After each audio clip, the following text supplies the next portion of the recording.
Наш гостин денеска е магистер Горан Василевски, фолклорист и секретар на Фестивалот за народни песни и инструменти Пеце Атанасовски, кој што во петок и сабота на 2 и 3 јули ќе се одржи тука во Прилеп и на Рудина во Долнени. Господине Василевски, пред се добре дојдовте во ова издание на Инфорегион. Добре најдовме, благодарам за поканата. Како што најавивме, повод за овој разговор е одржувањето на фестивалот Пеце Атанасовски овој викенд, кој што ќе се одржи по 47 пат. 47 издание на еден навистина голем македонски бренд. Колкава беше заинтересираноста за учеството на овој фестивал и колку учесници беа пријавени? Навистина и самата бројка на фестивалот 47 ви докажува дека е навистина голем.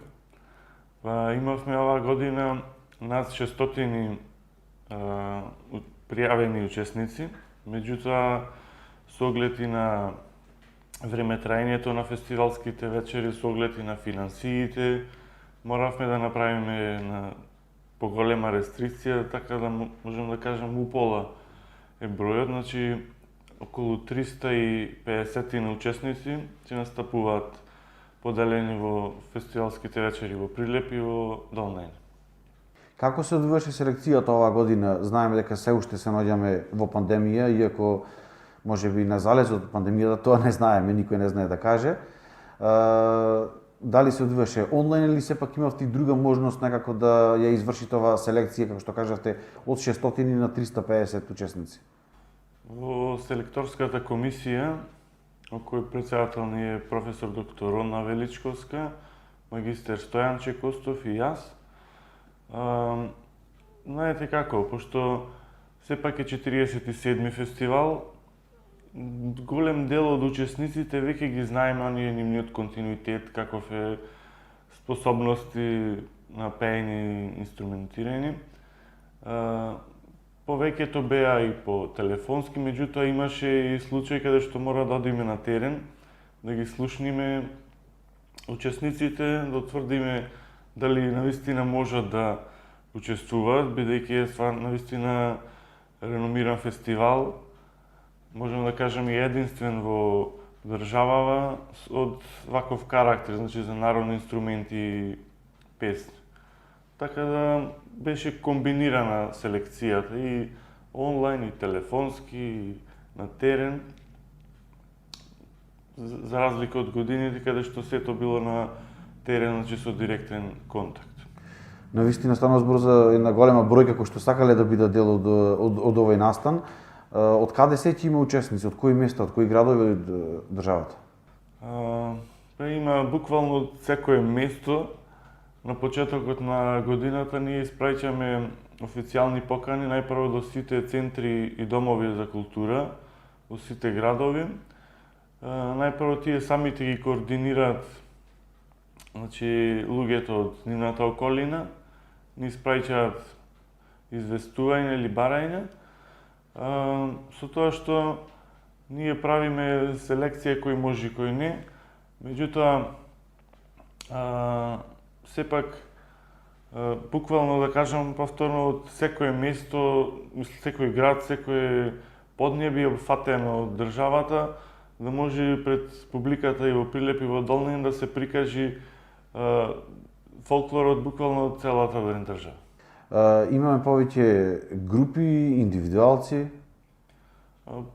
Претежно се групи, меѓутоа има и доста индивидуалци, кои што музицираат или на соло гајда, имаме инструменталисти на соло тапан, пејачки, соло кои што настапуваат, меѓутоа сепак претежно се групи, инструменталисти и вокални. Колку младите сакаат да бидат дел од овој фестивал? Се повеќе од година во година, значи се зголемува бројот на млади. Тука можем да кажем, ајде и оние старите учесници, да речем гајдаџи, инструменталисти, пејачи, полека изумираат и ни доаѓаат нови. Меѓутоа, за пофалба е што не опаѓа бројот на учесници, сепак има заинтересираност. како што напоменав, значи изумираат старите, меѓутоа бројот останува ист бидејќи имаме и доста помлади учесници кои што ги негуваат и народните инструменти и народните песни.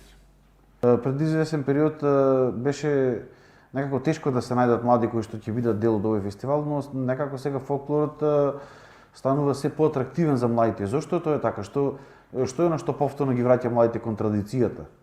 Знаете како и самата мисија на фестивалот е тоа младите едноставно да го засакаат фолклорот, но и како главни ентузијасти, да кажам, и поттик за младите и самите основни, средни училишта и факултетите отворени за традиционални инструменти и песни. Значи во Битола, во Скопје, во Штип, насоки оддели за инструменти и песни. Меѓутоа, сепак, да кажем, од година во година се зголемува интересот, иако пред, да кажем, 20 години беше еден вид срамота да се интерпретира таа музика, меѓутоа со текот на времето сепак младите го сакаат традиционалното. Тоа на што би можело да се направи уште повеќе младите да бидат дел од ваквите фестивали? Ние полека по полека го зголемуваме и семинарот, значи едноставно да кажам треба повеќе едукативни презентации, работилници, семинари на таа тема, каде што младите повеќе и повеќе ќе се надоградуваат, значи сепак контакт со постарите инструменталисти, постарите пејачки, едноставно да им пренесат на помладите она што постарите го знаат. Изворот на учесници кои што доаѓа на овој фестивал се секако културно-уметничките друштва кои што функционираат во населените места, во градовите, во Македонија. Како функционираат тие од контактите? Па да, има и доста културно-уметнички друштва, фолклорни ансамбли, меѓутоа и доаѓаат и поединци, пак и групи доаѓаат кои што не се, да речеме, организирани во културно-уметнички друштва или ансамбли. Секако, културно-уметничките друштва се и главен поттик, афирматор на младите за да членуваат првенствено во игралните групи, па вокално-инструментални секции. Значи, иако можам да кажам дека во голем дел од културно-уметничките друштва и нема некој стручен кадар, меѓутоа сепак добро што има континуитет на тие, да кажам, проби, едукативни работилници. Го спомнавте премалку семинарот на народни песни и инструменти, кој што по 9-ти пат мислам дека се одржува во состав на фестивалот Петје Атанасовски. Дали започна веќе и колку учесници има на него? Да, на семинарот, значи ние, да кажам, оставштина од покојниот Петје Атанасовски, кој што одржал доста семинари за едукација и на традиционални игри, и на песни, инструменти. Од тој факт, пред 9 години го започнавме овој фестивал. Секако беше, значи, со контакт во живо, каде изучуваа семинаристите и традиционални инструменти во живо, песни се сретнуваа. Меѓутоа, минатата година и оваа моравме тоа да биде онлайн. Ланската година, бидејќи не можевме никако да кажам, да контактираме со семинаристите во живо, одлучивме да биде само едукативни видеопрезентации, каде што предавачите ги снимаја своите излагања и ги објавувавме на различни портали, на веб страната на фестивалот. Оваа година, бидејќи малку се олабави ситуацијата, можеме онлайн да соработуваме со семинаристите. Одлучивме да биде и она едукативни видеопрезентации, како снимки да се објавуваат и напоредно да има и едукативни презентации на онлайн, значи на Zoom страната. Оваа година имаме 12 семинаристи. Како предавачи се значи јас како воведничар, потоа се професор доктор Родна Величковска, кој што е и уметнички директор на фестивалот, потоа се професор доктор Горанче Ангелов и магистер Стојанче Костов, кои што се исто така и дел од жири комисијата на фестивалот. Темата на годинешниот семинари се традиционалната култура во Мариово. Минатата година, бидејќи започнавме со тие онлайн едукативни работилници, беше традиционалната култура во Прилепско поле. Сега годинава одлучивме да одиме малку околу Прилепско поле, да. И интересно е што Мариовскиот дел е навистина, можеме да кажеме, еден доста раселен предел и на семинаристите му е интересно да осознаат нешто повеќе за тие села, за традиционалните инструменти, првенствено за традиционалното пеење, орската традиција, традиционалните инструменти, обичаи, празници, така натаму. Тоа е најкарактеристично за Мариовскиот крај, со неколку реченици, дали може да се каже кога станува збор за фолклорот и традицијата? Па дефинитивно за Мариовскиот крај е носијата и гајдата. Значи гајдата е, да кажам, препознатлив символ на Мариово. Меѓутоа и носијата, значи она препознатлива мариовска боја, црвена, аловна, ѓувезна, каде што доста културно-уметнички друштва ги имаат и ги излагаат на своите настапи. Рековме дека фестивалот започнува во петок и втората фестивалска вечер, која што ќе се одржи во сабота на Рудина во Долнени. Каква е програмата оваа година? Да, во петок, значи со почеток од 20 часот на камената бина на плоштадот Александрија, започнува првата фестивалска вечер. Имаме во Прилеп околу 190 учесници. Околу. После секој настап, значи, водевме грижа и за тоа. Минатите години беше еден групно, да кажам, вечерата беше делена за сите, меѓутоа оваа година одлучивме да биде како настапуваат учесниците, така си одат на вечера, додека тие јадат, другите настапуваат, значи да биде напорено, да нема контакт. Поради пандемијата, најверојатно тие се протоколите. Да. Минатата година не можевме ни тоа, дури имавме само ланч пакети, значи сендвичи и сокчиња се делеа. Оваа година можеме тоа да го реализираме.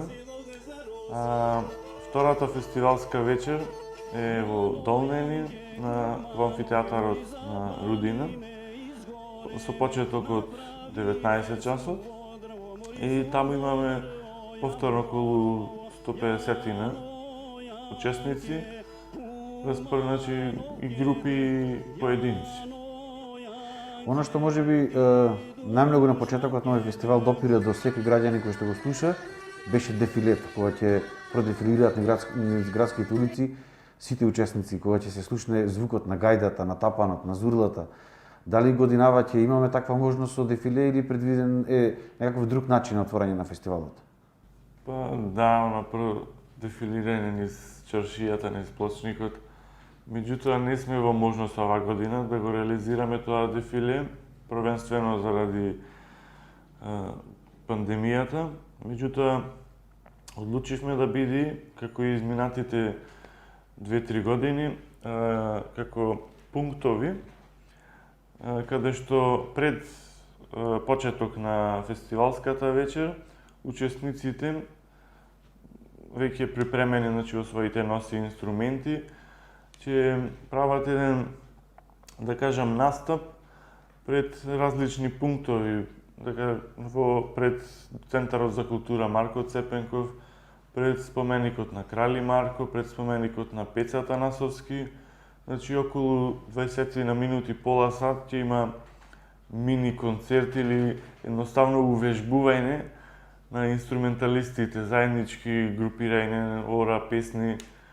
Дури изминатите години имавме случај каде што и самиот народ доаѓаше тука, се игра ора, се пее. Се приклучуваше. Да, беше доста интересно и одлучивме оваа година да биде повторно на пунктови, и бидејќи дефилето не можеме да го реализираме заради пандемијата и заради тоа што и учесниците треба да доаѓаат, значи, многу порано, за да се спреми тоа.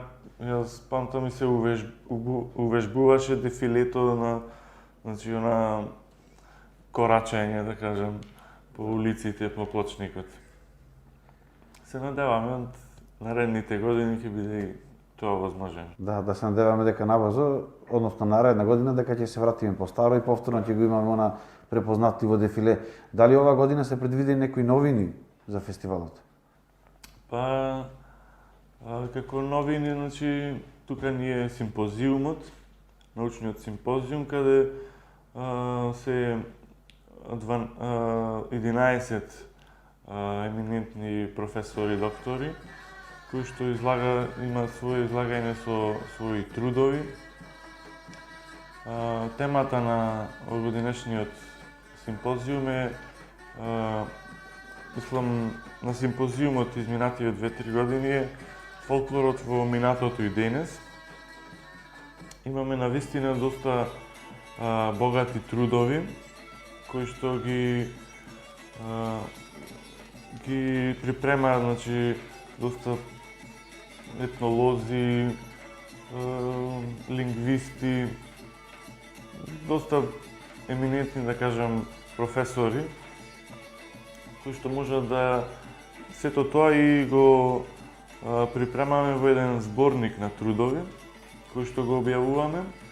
Тоа ќе биде во саботата, во 11 часот, со просториите на Центарот за култура Марко Цепенков, каде ќе има прво излагање на сите трудови од професорите, а потоа ќе биде и промовиран и зборникот на трудови, кој што оваа година е трет поред зборник кој што се објавува. Се објавува секоја година зборникот? Да, значи трета година поред ние како се објавува.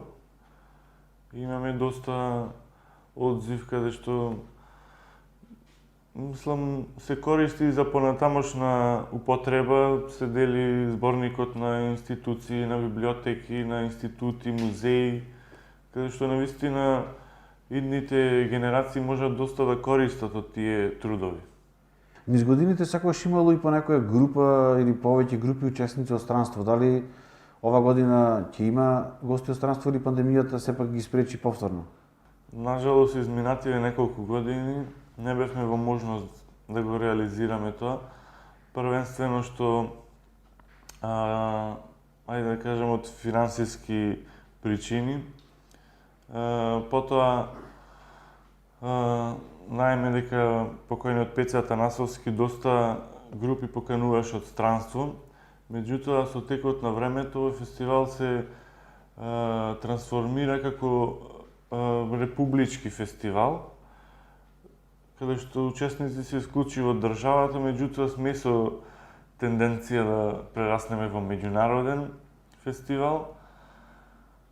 Сето зависи, повторно ќе кажем, од финансиската поддршка, како од министерствата, така и од општините, локалните институции, фирми и слично. Овој фестивал функционира со тоа што е комплетно финансиран од страна на државата. Приватни компании кои што се спонзори немаат? Не. Единствено локалните, мислам, општина Прилеп и општина Долнење.